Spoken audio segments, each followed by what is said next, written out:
అదేమన్నా అష్టోత్తరమా, 16 నామాలా, 12 నామాలా, సహస్రాలు 4-5 చేస్తుంది ఆవిడ. ఆ సహస్రాలన్నీ అయిపోయిన తర్వాత ఎప్పుడో నైవేద్యం పెడుతుంది. ఈ లోపల పాపం వాడు ఏదో 3 ఏళ్ళో 4 ఏళ్ళో పిల్లాడు ఉంటాడు ఇంట్లో, మనవాడు. వాడికి ఏం తెలుసు?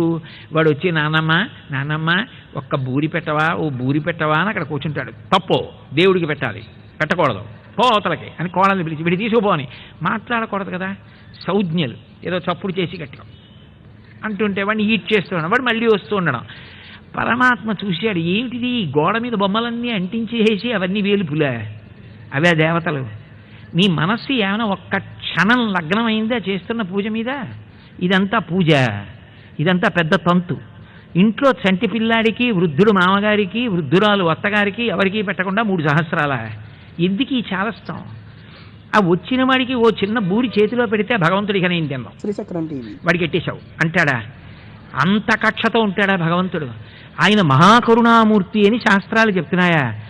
3 ఏళ్ల మనవడికి ఓ బూరిడితే ఆయన కోపగించేసుకున్నాడా? ఎవరు చెప్పారు ఈ మాటలు నీకు?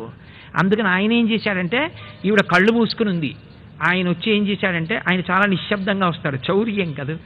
వచ్చి ఆయన చక్కగా వచ్చేటప్పుడు ఎప్పుడూ స్నేహితులతో వస్తాడు, హనుమ పరివారంతో వచ్చినట్టు వచ్చి చక్కగా అందరికీ పెట్టేశాడు, తను తినేశాడు. వెళ్ళిపోతూ మరి ఆవిడ ఆ నైవేద్యం వాళ్ళకేగా పెడుతుంది, గోడ మీద బొమ్మలకే పెడుతుంది. ఆ బొమ్మలు దేవుడన్న భావన ఉంటే కదా అసలు.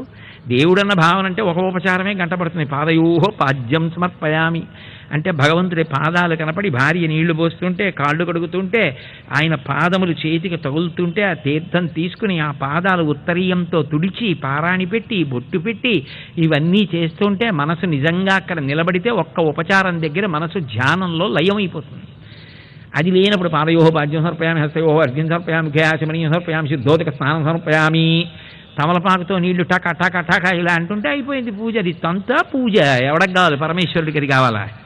కాబట్టి ఆయన ఏం చేశాడు, వెళ్ళిపోతూ నీకు కావలసింది ఆ బొమ్మలకి పెట్టడమేగా. అందుకని ఆ ఎంగిలి, ఆ బూరి ముక్క ఏదో ఆఖరణ మిగిలిపోయిన పూర్ణం కొంచెం తీసి ఒకటి మూతికి రాసి వెళ్ళిపోయాడు.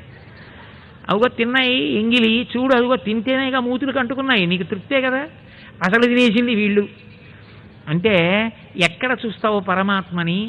పసిపిల్లాడి నవ్వులో ఉంది. ధర్మశాస్త్రం చెప్తోంది, ఇంట్లో గర్భిణీ స్త్రీ ఉంటే ముందు వాళ్ళకి పెట్టాలి, వృద్ధులు ఉంటే వాళ్ళకి పెట్టాలి, రోగగ్రస్తులు ఉంటే వాళ్ళకి పెట్టాలి. ఎవరు నేర్పిన ఛాదస్తాలు ఇవన్నీ? చంటి పిల్లాడు వస్తే ఒక్క బూరి వాడికి పెడితే భగవంతుడు కోపగించి ముక్కును వేలేసుకొని చెయ్యి ధూర్తురాలని పుచ్చుకొని అంటాడా? ఏమిటి పూజ? ఏమిటి అర్థం లేని క్రౌర్యం? మనిషికి ఉండవలసిన సహజమైన ప్రేమ చచ్చిపోతే నేను ఎలా మీ దగ్గర పూజ తీసుకుంటాను కరుణామూర్తిని?